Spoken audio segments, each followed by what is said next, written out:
This show is brought to you by Safety FM.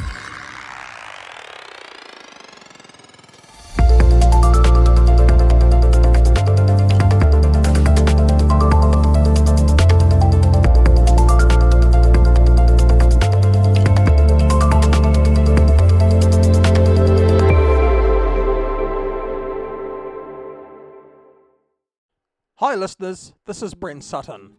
Welcome to the 39th episode of the Practice of Learning Teams podcast show. On today's show, the tables are turned. I'm interviewed by Hugo Ribeiro, who is based in Brazil.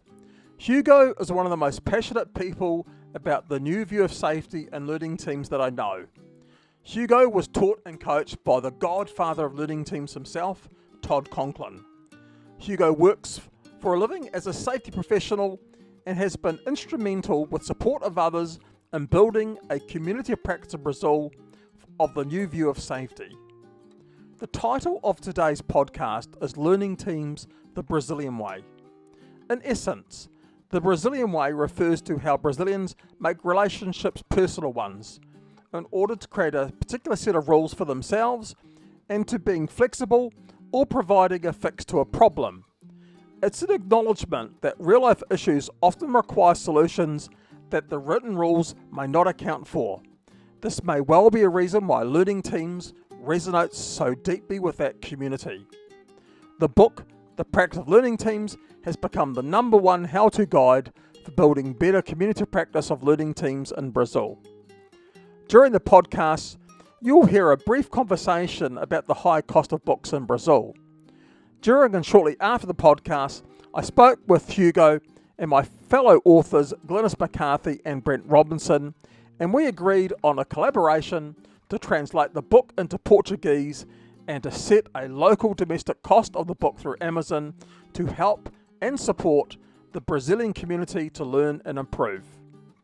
Please listen to Hugo and myself as we explore the practice of learning teams. Hello, everybody. Today I'm here with Brent Sutton. Real pleasure having him with us in the podcast. His name was asked for many of our viewers because I recommended his book, as you can see in his screen, The Practice of Learning Teams. I really recommend you guys to read this book. Unfortunately, Brent, it's so expensive still in Brazil since the dollar rate is so high. But for those who can afford this, it's only available virtual, I guess, in Brazil. But some of my friends, they ask me, hey, how can I start in the learning team journey? And I always say, buy the Brent's book and read it, and then we can talk again. So congratulations on this great job that you guys put together. It's a methodology that for sure is going to be the future in learning and in incident investigation. And please, Brent, if you can introduce yourself to our viewers, for those who don't know you, please feel free, and thank you again for accepting. Oh no, and look, thank you, Hugo. And once again, it's a real pleasure to join all my friends in Brazil and help them on their journey of learning teams. And maybe you and I will have a chat later on about producing the book in Portuguese, and we can price it for Brazil. If that's what I have done this already. Todd, absolutely. I have done this already with Todd, and it's the bestseller in safety in Brazil. So I'm always ready to help. So no, we'll be more than happy to do that, to build that community as well. So look, I mean, my journey, particularly in safety and in risk management, it's coming up. It's over 20 years for me now, and a bit like Todd. My journey in safety has really come about from dealing with major harm and fatality events in workplaces.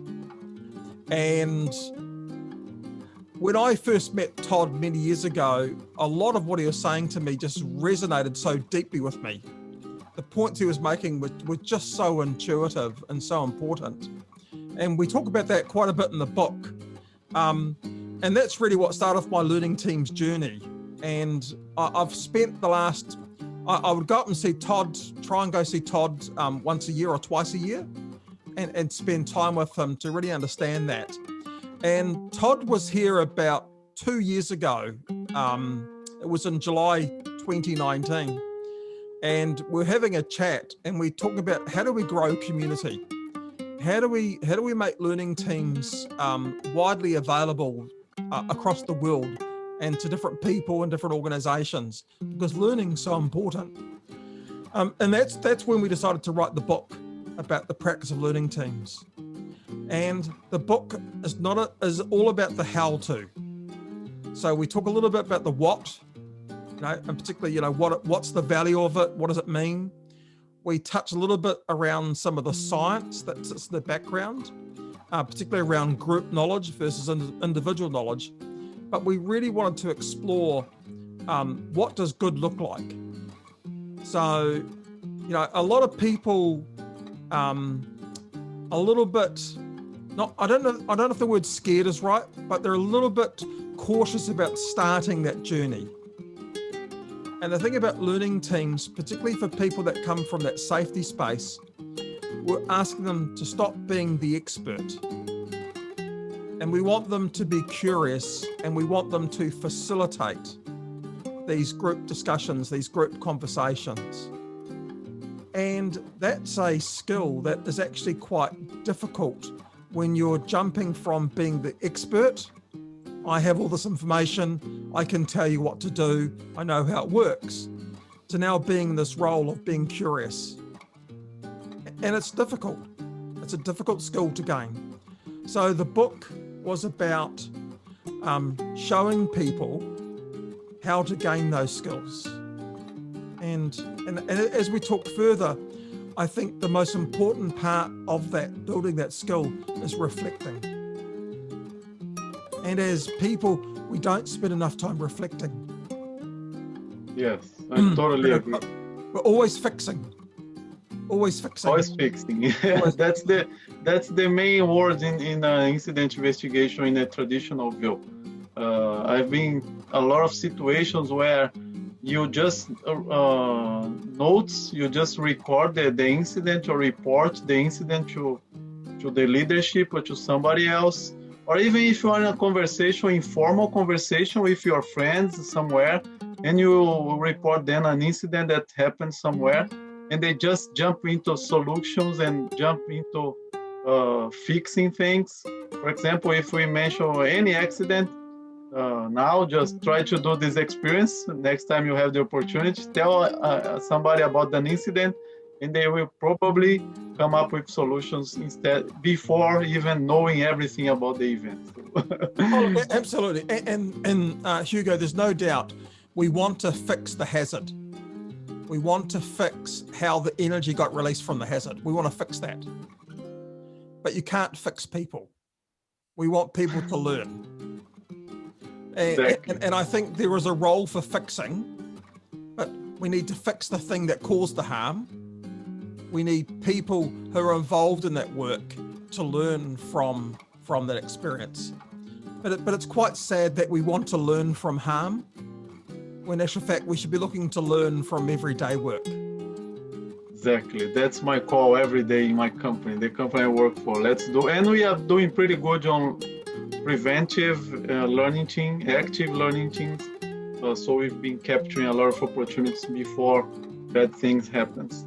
Brent, one of the questions that appeared most for you when I told people that I would talk to you was, how can we know that the facilitator is ready to facilitate or to conduct a learning team section? Because it's the toughest thing that people are struggling right now in the beginning of the journey. They don't, I wouldn't say trust, but probably I don't find any better word. They don't trust people to lead a learning group when they are not totally familiar with the methodology. So how can we know that we can lean on somebody to conduct and to facilitate a learning group? Look, I mean, that's really interesting because obviously what we've done in the book is that we've developed an assessment guide for someone to work out where they're at in their journey. But the most important thing for someone who is facilitating a learning team, and when we say facilitate, we don't really mean lead. We talk more about guide. They're guiding people through that process. The power of a conversation is really important. But I agree, Hugo, this thing that you talked about is something that comes up quite often. And that's why we developed the PDCA model for learning teams, to give people some guiding framework of how to start. And like anything else, you need to plan for a learning team. Particularly if it's an event-based learning team, you need to plan for it. Because when you're doing learning teams for events or accidents or incidents, you're really dealing with a lot of emotion. So you need to make sure that people feel psychologically safe, that they feel they're going to be listened to, that they're going to be respected. All these things become really important. That's less so when you're dealing with things like, say, doing a review of the risk or reviewing some of the controls, or a bit every day. Those things are much more about conversations. So I would say to people, start using learning teams around reviewing something. So, reviewing work as imagined versus work as done. Don't do it with accidents or incidents, because that really needs that emotional component. So as your own skills build, you become more comfortable. But there is no such thing as a perfect learning team, because it's all about learnings. And it's not about whether your learnings are good or bad, it's about learnings themselves. So what we've seen people, and we're the same thing, how I run a learning team now is different to how I run it a year ago. Because you become more proficient over time as you build those skills, and those skills continue to develop. So I think reflecting is a really important part. So at the end of every learning team, what we do is we say, what did the organization learn from this learning team? What did workers learn from this learning team? And what did I, as the facilitator, learn from the learning team as well? And keeping a journal is really important. Exactly. I have been involved in so many, hundreds of learning teams, facilitating and as a member of the team as well. And I totally agree with you. In the beginning, I tried to lead and it didn't work. So then I learned how to facilitate, how to give people the correct tools for them create the learning. And I always make an analogy with chess, because I like to play chess. And I was watching the candidates tournament, so they will decide who is going to face the world champion. And there was the computer. He has all the results. He knows how to win every game, so it's impossible to win against the computer. And the computer was showing an advantage for one of the players. But the commentaries, the people that were analyzing, the grandmasters that were analyzing, they didn't know how to win. But the world champion that was commenting and was watching, analyzing the game as well, he said, the player knows that there is an advantage to him, and he's trying to find it, but he knows he's an advantage, but he doesn't know yet how to win the game, but he knows he's gaining. He's in a gaining position.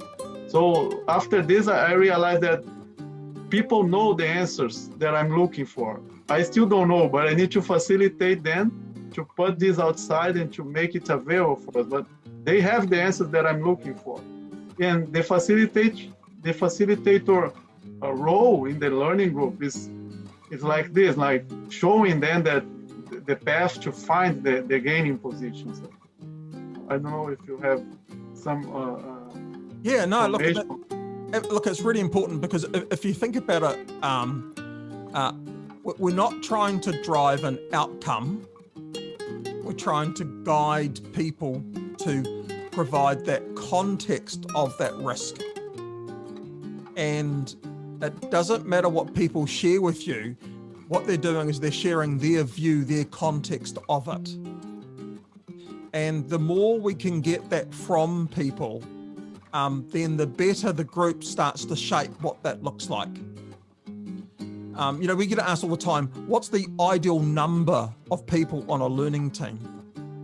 Okay, it's really interesting. The first thing, it needs to be more than 3 people. That's for real. Okay, so you need to have more than 3 people. But when you start getting past sort of the 8 to 12 mark, that starts to put more pressure on the facilitator. But if you've got other co-facilitators with you, then you can have a slightly bigger group. Yes. So optimal is sort of around that sort of 8 mark. But we know, I've run them up to 40 with 40 people in a group. And it puts more pressure on the facilitator. That's really the key to it. So when we do the larger learning teams, I typically have other co-facilitators. And yeah, that's a really interesting hint that you are giving people, because everybody that starts learning about these learning groups, they are like stuck on this. How many people should I put? Should I use? And I read that from 4 to 10, and they get stuck on this. But having more facilitators is going to allow you to create bigger groups and develop and enable good learnings as well. Yeah, well said. And learn from the issues that happen with bigger groups, because what it comes down to is personalities start to come in. As the groups get bigger, people with these different personalities start to come through, and that just becomes more of the challenge. It's no different. We hear this all the time about, how do I record the learning team? Does it need to be sticky notes? Does it need to be, on the wall? And we're saying to people, do something that allows workers to freely discuss and freely explore. Don't use something that puts the load back onto the worker, because that's the job of the facilitator. That's the facilitator's job, is to capture those learnings. What do you think about having the bosses or the direct reports in this section? Well, so I think a couple of things. If those leaders haven't been involved in a learning team, then it's natural that they want to try and influence in some way.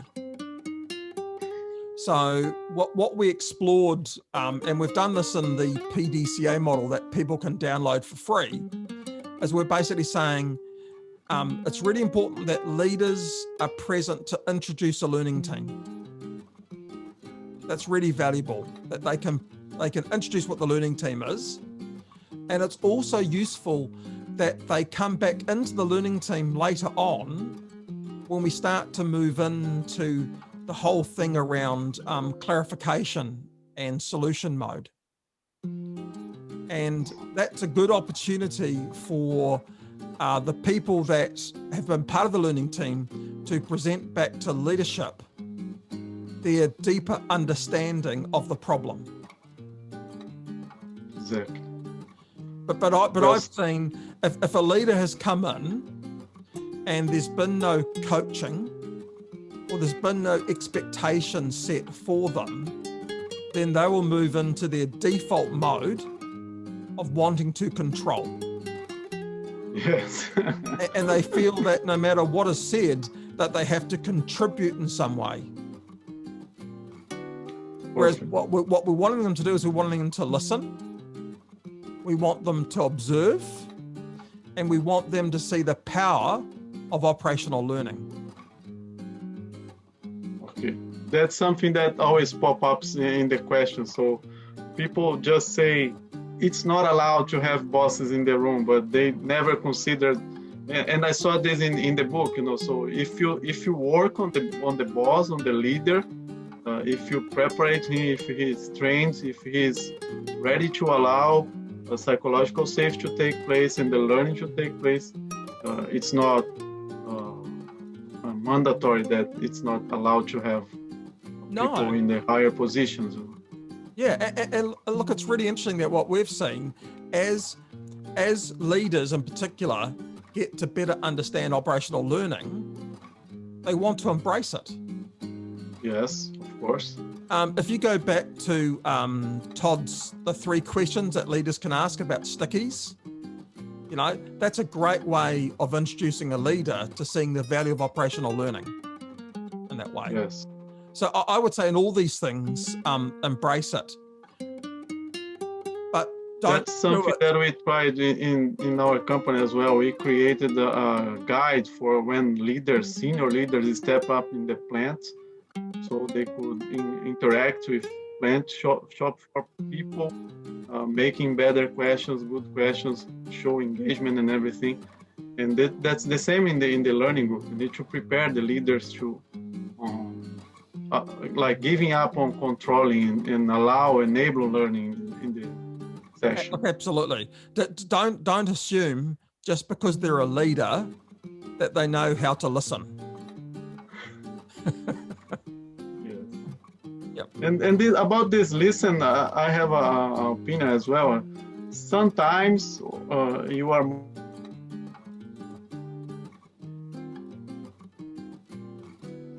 importance to the listening because it's not a natural skill that you have, and you can lose also the skill. It's not forever since you develop. So you need to always be thinking about listening to people.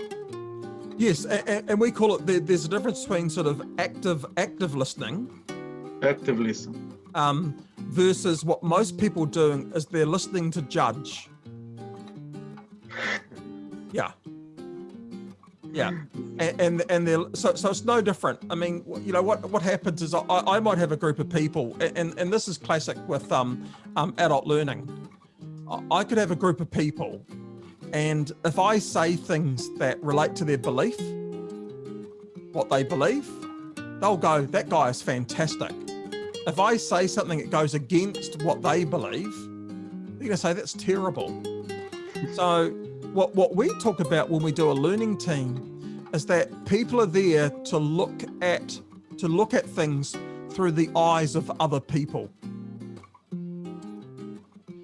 So when we think about the facilitator, when we think about the leaders, they're there to look at it through the eyes of others, not to look at it through their own sets of eyes. And we find that helps people understand what active listening means. Yes, I had a great conversation with Rosa Carrillo about it, and she's a master on this. And a lovely lady as well. Yeah, she's amazing.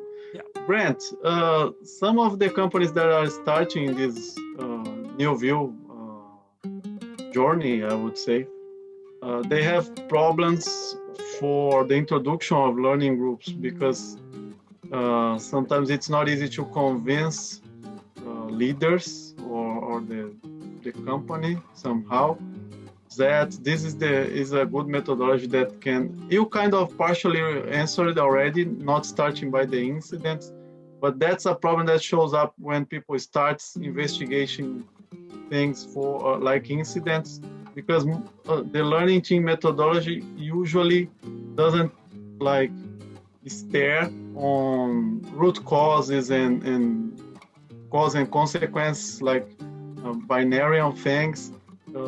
So what should be your advice for those companies that are in trouble with their leadership to implement the methodology? Look, I think it's really important because I think, and what Todd also talks about is how do we bridge people between these two worlds. So, and it's really interesting. I hear this quite often about root cause analysis. Okay, really quite often. And in the book, we actually use a root cause analysis as part of the learning team. But we went back and we looked at what was the intention of root cause analysis. And the intention of it and how it's being used are two different things. So a good person who does root cause uses root cause for completeness or for assurance. A poor person uses it as a questioning technique. So if part of root cause, for instance, is around supervision, then the poor person's going to be asking, why weren't you being supervised?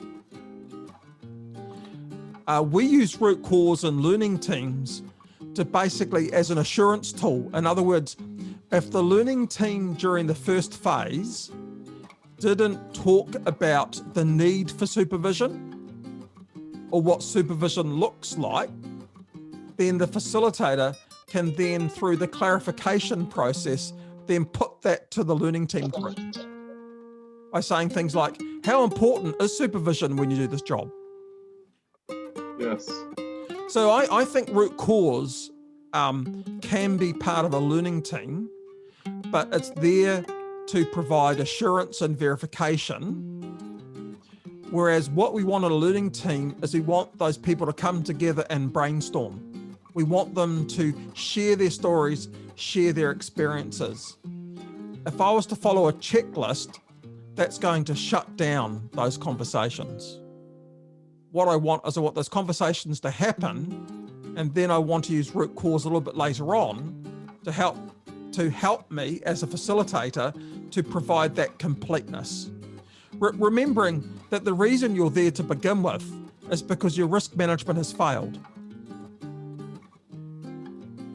So your risk management wasn't complete. Yes, and as a curiosity, I wrote a thesis on learning teams, comparing the incident investigations methodology, learning teams, and root cause analysis. Probably it's gonna be a paper someday if I have time. Yeah. Because my life is is not easy. But some conclusions, and the conclusion I suggest in the thesis is that the methodology should be combined because each one has some pros and cons. So for example, participants of a learning team, they pointed in many opportunities that it's easier to bring new ideas, bring even stupid things that they have in mind during the learning team process. Like brainstorming was facilitated in the learning team.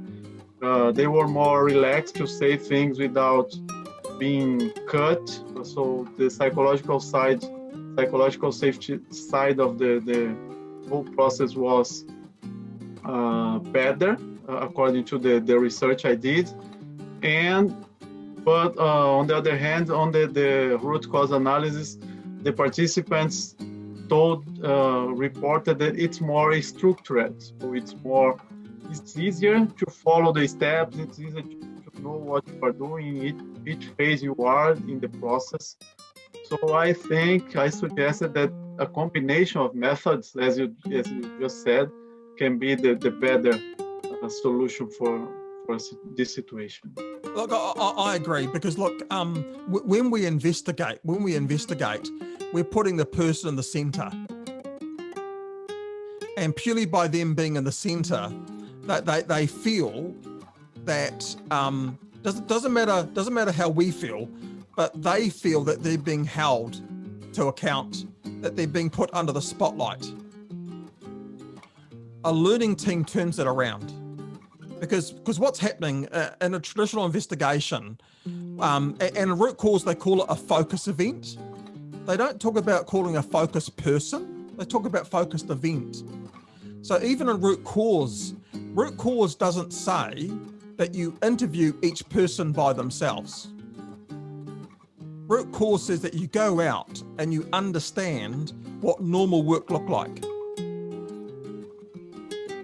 And that's where a learning team is really powerful. So we're right in the middle at the moment of working with a number of organisations where they've made big investments in their root cause strategies or their root cause tools. And we're using learning teams to bridge that. What's interesting from my point of view, if we run a learning team, workers will say to us, I'm looking forward to the next one. Have you ever heard that when you've done an investigation? Person just disappear when it's over already. Correct. Absolutely. And that is because we're getting people together as a group. We're not putting a spotlight on a person. So for me, the learning team is about placing the system in the center, the people around the outside of the system, and asking that question about how does the system support successful work? Exactly. So we've been pushing learning teams a bit harder. What we're saying with the learning team, it's not about comparing work as imagined or work as done. The organization already knows what work as imagined or work as planned looks like. They know that already. So when we use a learning team for events, we're trying to understand the difference between work as done or normal work and work on the day of the event. Yes. Because agreed. it's more restorative, if that makes sense. It's because what we're learning, because imagine it's a triangle. So the bottom left-hand side is work as imagined. You guys know that. That's in your policies, your procedures, your written rules, whatever you got, you know that. So let's start with the top part of the pyramid, which is work as done, or normal work as we call it. And then the bottom part is going to be about work on the day.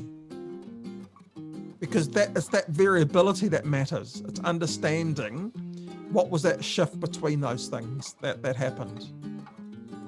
Yes, and I'm pretty sure that the learning groups are the best, at least from now that we have available, the best methodology to try to understand these things. Well, they make it. We're gonna need people to feel free to speak up and to bring things to you to understand this triangle. Yeah, because we're not focusing on the person. We're focusing on what does normal work look like. Perfect. Yeah. Brent, is that common in companies that have the new view implemented and established already? Conducting learning teams or investigations is still looking for fixing things faster, is still thinking about the traditional view. So is that common to see, or since once you have everything set and implemented and established, it's gone forever? Oh, look, I think once again,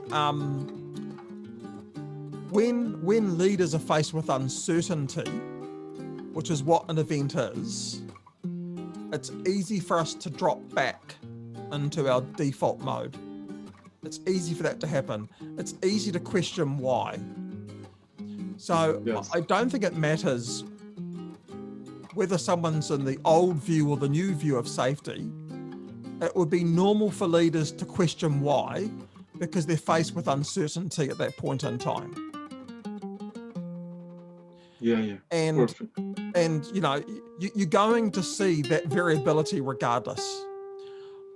I quite like what Eric Honagel talks about, is that by focusing on learning from everyday work, you'll see a far more greater familiarity or similarity of things than you do from doing events.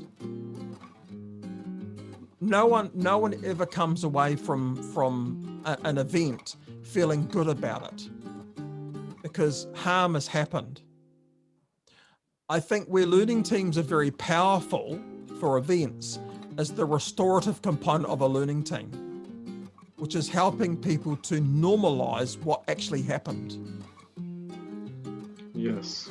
So helping them to get through that psychological feelings that they have around guilt or anger or denial or blame about when things happen. Because when you make a mistake, Hugo, when we make a mistake as a human, we have a little voice in our head, and that little voice is going to be a voice of blame. It's going to be a voice of denial, a voice of guilt, or a voice of angry. Make sense? That's how humans, that's how we behave when things go wrong for us. Exactly. But what really well explained. Yeah, but what we also need is that we want that voice of reason to come in and to say we can learn from this. And I think organizations lack that voice. Many times they, I'm pretty sure they lack. Brent, what kind of skills would you look for when you are developing your facilitators in the company? Is there something that this guy cannot miss? Is there a specific characteristic that a facilitator should have to be part of the facilitation? Look, that's really interesting because we think probably the more important skills is having empathy.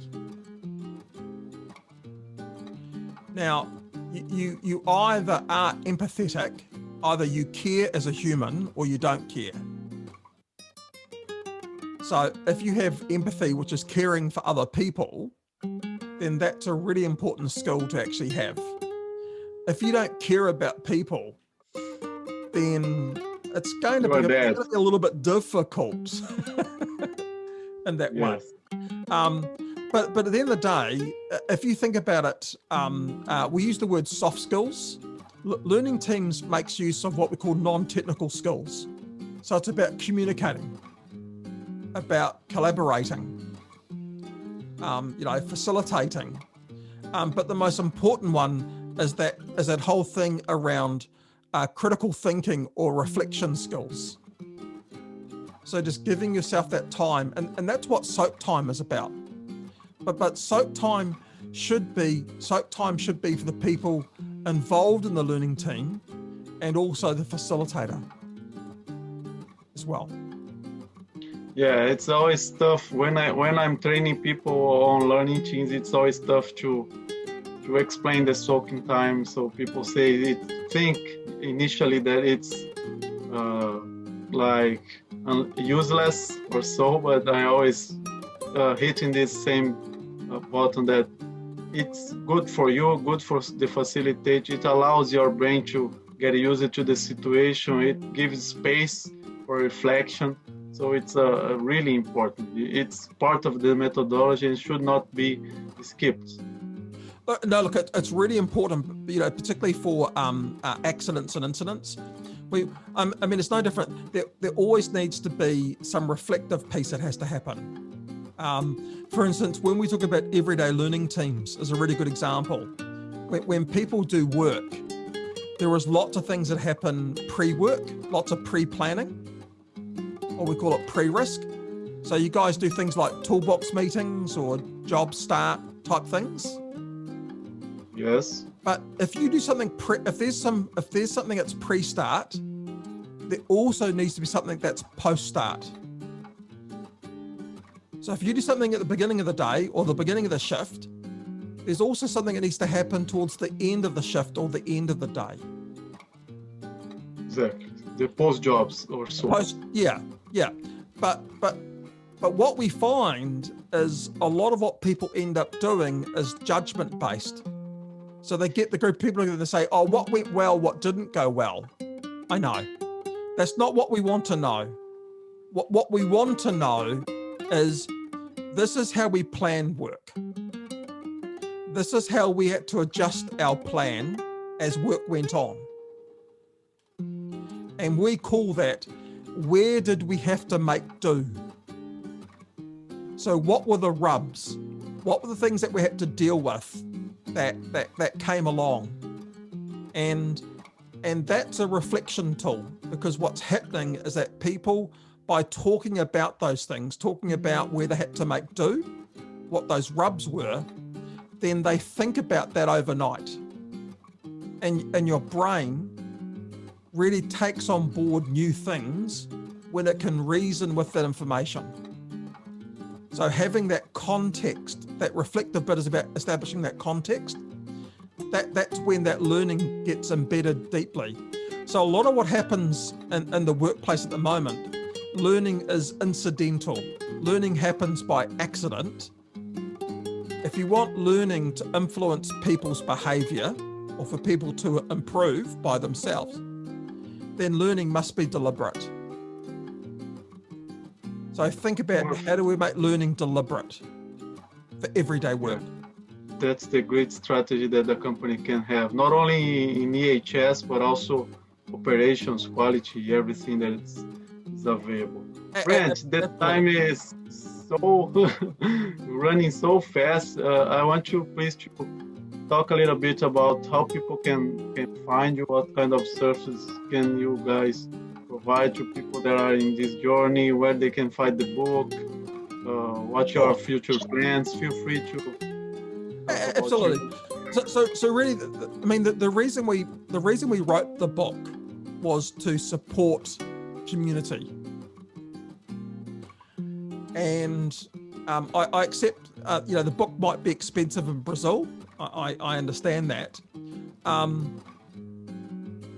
but it's still a lot cheaper than doing a training course. Much cheaper. That's why people are buying when I recommend this. Yeah. And that was the objective. The objective was basically to do something so that everyone's journey is different with learning teams. And it has to be different. So what we did is we described what does good look like. So what does a good learning teams facilitator look like? And then the book gets people to understand where are they at in their journey. So where do I sit in that journey across those 5 core competencies? And if you can understand where you sit and where you need to be, then you can have a plan. So from a community point of view, we're really trying to help people bridge between these two worlds. We believe that learning teams is agnostic, meaning that learning teams can work whether you're on the new view of safety or not. So we think learning teams can sit across both worlds. And it becomes difficult when we talk about these divides, safety 1, safety 2, all these things. It says that there's 2 different camps. What we're seeing is that learning teams allow people to bridge between these 2 worlds. As organizations see the value of operational learning, they become more curious and they want to learn more about things like HOP, for example, as a result. Yes. From a commercial point of view, from the business that we run, we really want to help organizations embed learning teams. And embedding learning teams is a strategy. It has to be a strategy. It just can't be, I'm going to give it a go and see what happens. It has to be a strategy. And you need to think about it that you're going to have some people who are going to be early adopters.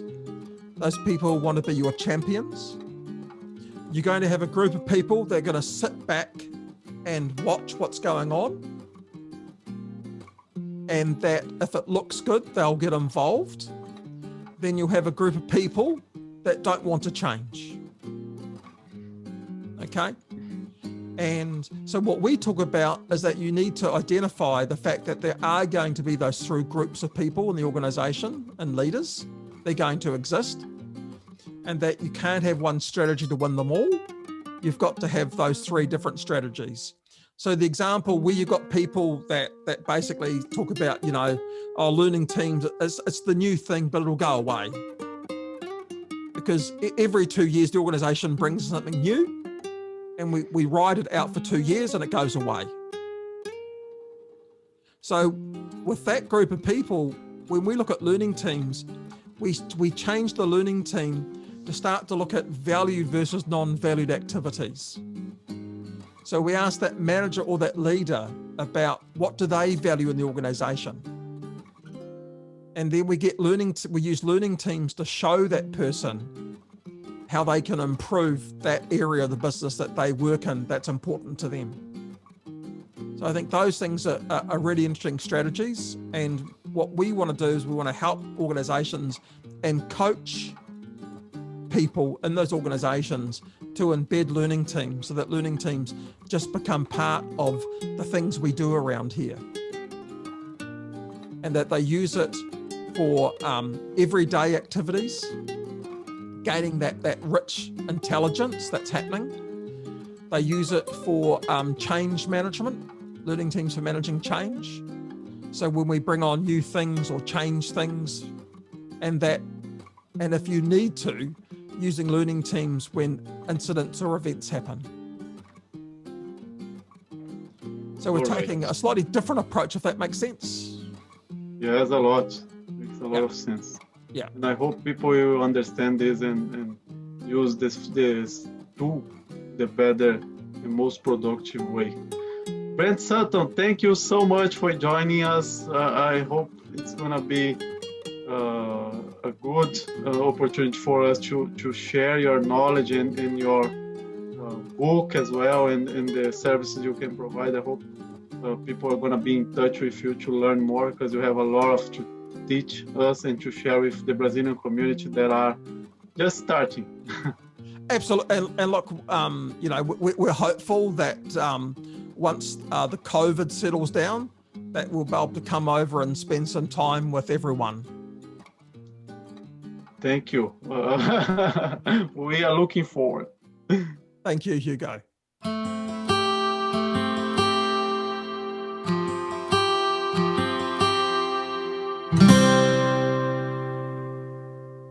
Listeners, for being part of this podcast. We would love to hear your learnings or other topics you would like us to explore about learning teams. Go to www.podcastlearnings.com and give us your feedback. Become part of the community of practice with learning teams. Go to www.learningteamscommunity.com. Support the authors of the practice of learning teams. Purchase the book from Amazon.com or go to www.learningteamsbook.com for an inside look and other free book resources from the authors. The views and opinions expressed on this podcast are those of the host and its guest and do not necessarily reflect the official policy or position of the company. Examples of analysis discussed within this podcast are only examples. They should not be utilized in the real world as the only solution available, as they are based only on very limited and dated open source information. Assumptions made within this analysis are not reflective of the position of the company. No part of this podcast may be reproduced, stored in a retrieval system, or transmitted in any form or by any means, mechanical, electronic, recording, or otherwise, without prior written permission of the creator of the podcast, Jay Allen.